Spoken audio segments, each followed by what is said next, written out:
ओम नमः शिवाय। सभी भक्तों को जय माता दी।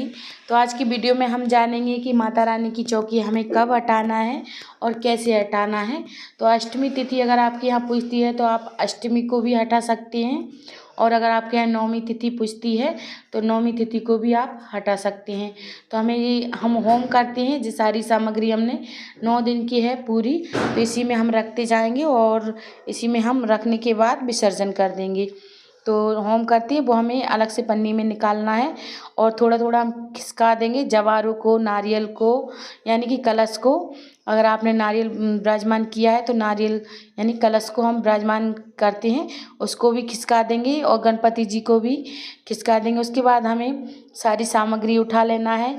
लौंग इलायची जो हम भोग लगाते हैं डेली, उसको हम उठा लेंगे, श्रृंगार उठा लेंगे, पुष्प हमें हटाना है और किसी में हम विसर्जन करते हैं उसी के साथ हम पुष्पों को रख देंगे। और श्रृंगार की डिब्बी हमें अलग से एक रखना है। तो जो हमने रखी थी 9 दिन में, तो माता रानी से हम पहले सुहाग ले लेते हैं और जो भी श्रृंगार है माता रानी के साथ विसर्जन कर देंगे। नहीं तो आप किसी को भी दे सकते हैं, जो सुहागन महिलाएं होती हैं उनको आप दे सकते हैं। और कलावा हमें हटाना है।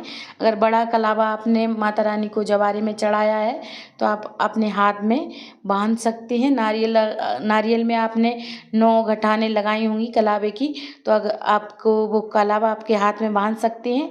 और जो हमने दक्षिणा रखी है उसको भी हटा लेंगे। किसी ज़रूरतमंद को हम जब भी श्रृंगार दान करेंगे तो उसको हम दे देंगे।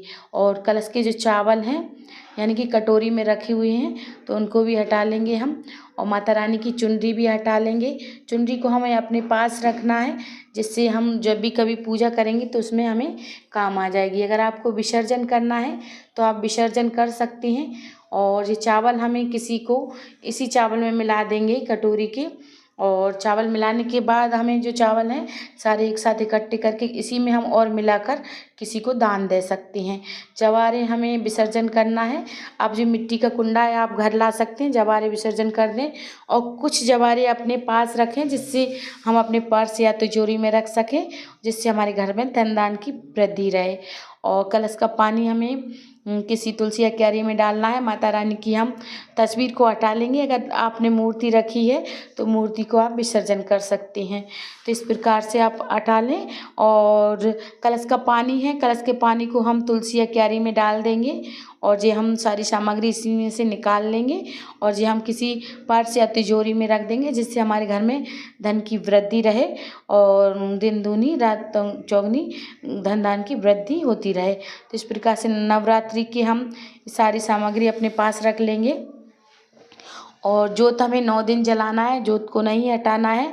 9 दिन पूरे हो जाते हैं उसी के बाद हटाते हैं जोत को, जब भी हमारे 9 दिन की जोत मानी जाती है। चावल को एक साथ इकट्ठा करके हम किसी को दान दे देंगे और फिर उसके बाद हम इस कपड़े को हटा लेंगे, जोत हम वहीं रख देंगे। तो जोत को नहीं हटाना है, ना इसमें अब है तेल डालना है ना घी डालना है, जिससे हमारे 9 दिन पूरे हो जाएं। ज़्यादा दिन तक हमें ज़्यादा इसमें भरना नहीं है, 9 दिन तक ही करना है। 10वीं तिथि तक हमारी जोत जलती रहे तो 9 दिन हमारे पूर्ण हो जाते हैं। 10वीं तिथि के दिन ही हमारे यहाँ विसर्जन किया जाता है माता रानी का, तो उस दिन हम हटा लेते हैं। आपके यहाँ अष्टमी पूजती है आप उस दिन हटा सकते हैं, नवमी पूजती है तो आप उस दिन हटा सकते हैं। जोत को नहीं हटाना है। तो जो भी आप इसमें दक्षिणा है वो दक्षिणा हम सारी मिलाकर, इसमें और कुछ मिलाकर किसी को हम दान दे देंगे। तो इस प्रकार से हमें चौकी हटाना है बहुत ही सरल विधि से। और कन्या पूजन के बाद ही हम चौकी हटाते हैं। तो आप पूजा कर लें उसके बाद ही चौकी हटाएं। तो हम जल का छिड़काव कर देंगे पूरे घर में इस प्रकार से, और जल हम तुलसी या क्यारी में डाल देंगे। तो जय माता दी सभी।